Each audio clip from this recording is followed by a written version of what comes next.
It was a manila envelope, plain, addressed to my father and mother. It had the word confidential stamped on it in red ink. What the hell is this? I asked myself. I was alone in my new house, tucked away in one of the most secluded parts of Marin County. It was night. Earlier in the day I'd stopped for coffee, and outside the market there was a grizzled 60-something Irishman in paramilitary gear with black Air Jordans holding court with a few of his friends. There were guns and ammo magazines splayed out across the table. "That'll fucking cut through just about anything," I heard before I walked down up the road to my house. "Wow, you're not in San Anselmo anymore," I said to myself, referring to the yuppified town I'd moved from just 15 minutes drive down the road. Everyone there talked about mountain bike parts and the stock options they were going to cash in on after Google bought their company. Where are you, Chris? So many answers to that question. I opened the manila envelope marked confidential and slipped out a stack of papers stapled together. I noticed another confidential stamp and then read down the page. Name, Christopher Cole. Age, 7 years, 8 months. Grade, 2. Referred by, self. Reason for referral, psychoeducational evaluation. Examiner, Dr. Catherine Parker. Psychoeducational evaluation? Am I crazy? Yes, but how do they know? I checked the box where this came out of before reading further. It was a box of my mom's stuff. She passed away out of the blue a few years ago. She was young, healthy, but all of a sudden she was gone. This must have been one of the boxes I hadn't checked yet. No other confidential, interesting-looking envelopes, so I read on. Behavioral observations. Chris was a blonde-headed, snaggle-toothed, big for 7, friendly youngster with a gleam in his eye and an impish grin. He was a delight to work with. Conversation was no problem. Not too much has changed there except what braces fixed, at least before I disassembled them in 8th grade with a pair of pliers. They were mostly straight by then anyway. He chattered away easily, volunteering information about himself and his activities, and asking appropriate questions about the center, the testing situation, and why he was here. Though he made every effort to appear nonchalant and somewhat world-weary, he was anxious to do well on most of the testing tasks. I'm still big on volunteering information about myself, but world-weary? At 7? In the afternoon, after the morning sessions, it was difficult to engage his attentions. "Hello, I'm friggin' 7, Doc." He referred to his after-lunch malaise and suggested that he might need a siesta. I don't remember knowing the word malaise at 7 or 17, for that matter. As I read on, I realized that I had no memory of this test or this day whatsoever. This may seem normal, but I remember a lot about my childhood. In a bet with my dad a year before my mom died, I told him I remembered my mom singing "You Are My Sunshine" to me in the master bathroom of our first house. I'm always reminding him of things. I remember the blue tiles with the sun reflecting off of them as it went down over the San Fernando Valley. He said no way. First of all, there were no tiles. Second of all, no one can remember anything from when they're 1. We called my mom and she concurred. The house, the song, her predilection for that large bathroom with a sunstroke blue tile, the picture window facing east.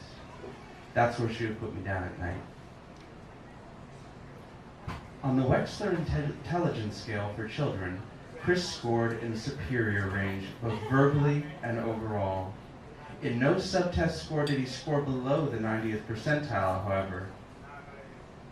however, his anxiety about not being perfect and his unwillingness to become more involved in a task which he feels unsure, result in variable attention and inconsistent functioning.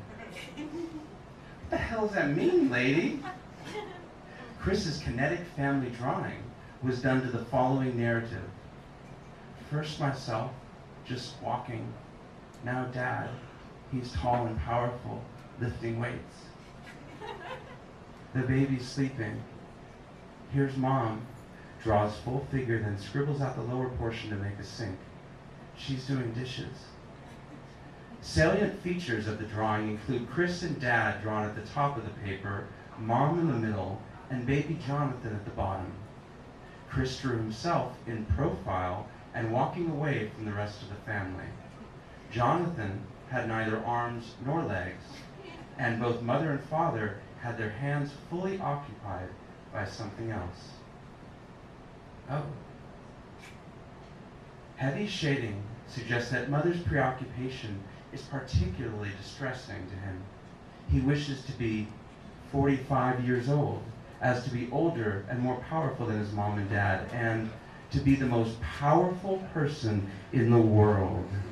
To live in a mansion and to have everything he touches turn to candy. Emphasize the dichotomy of his need for mastery combined with his still childish need to be nurtured and fed. Childish need to be nurtured and fed? I'm 7. I am a child. Is that really so unbelievable that I want to be nurtured and fed? What is this shit? I read through the rest, 20 pages, with more tidbits like Chris's mood clusters are low, he is liable and tends to overreact both to success and criticism. Emotional response is unpredictable, and he may fly off the handle easily and without provocation. I become angry at Dr. Catherine Parkins for putting me through this. I become angry at my mom and dad. I wouldn't let anyone do this to my son. No wonder I don't remember this day. Why exactly did I need psychoeducational therapy? And what the hell does that even mean? Wait, I say to myself, this is you. I pour through the pages again. It strikes me how accurate it is. I shudder. I haven't changed at all. And this test is completely on the money. Dr. Parker nailed me better than anyone has my whole life. I mean, I don't really fly off the handle at getting mad at people, but I do send reactionary emails to girls I like and stuff like that. Look at your last week, dude. Holy crap. I'm psychoeducational. Last night I went to Quiet Lightning, a reading series I'm involved in. The first place I published. The first place I read what I wrote to people I didn't know. A place where I just met some of the best friends I ever had. People I've known from before we ever met. I'm now part of a board for a non-profit organization that the founder of the series and publication just created. And we went out to Zeitgeist for the after party to celebrate. It's a Mission District bar built around the messenger bike ethos, whatever that is. I ended up talking to a writer, an author, who I respect immensely. We talked for an inordinate amount of time, given the social flittering turbulence happening around us. Among other things, such as running a website and working on a movie adaptation to his book, he writes what he calls an overly personal email to a subscription base of around 6,000 people.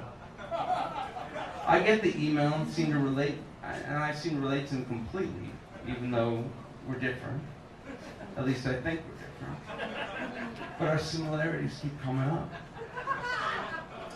I tell him about the psychoeducational evaluation I found the night before. He smiles and says he had a lot of those done. In fact, he constantly had them done. Part of his childhood was spent in group homes. He said they're always right. despite what he thought about them at the time. Then he told me about when he was 12. He would go to his friend's house and read poetry to his friend's mom. She'd be smoking pot, offering him some occasionally. He said, "She wore tight jeans and listened to me. That's why I became a writer." I woke up in the morning and saw his daily email in my inbox. And there was our conversation towards the middle. I felt a sense of pride. And I realized that I seek attention. I seek perfection. I want an audience. I realized that this is part of what Dr. Catherine Parker was saying my problem area was. I don't think it's a problem. And if it is, it's okay with me. This is who I am. I put the confidential document in a glass case that I could display in my living room. I wanted to be able to always access it, to share it, to learn from it. With one document, I might have just saved 6 figures in psychotherapy. Thank you, Dr. Catherine Parker, wherever you are.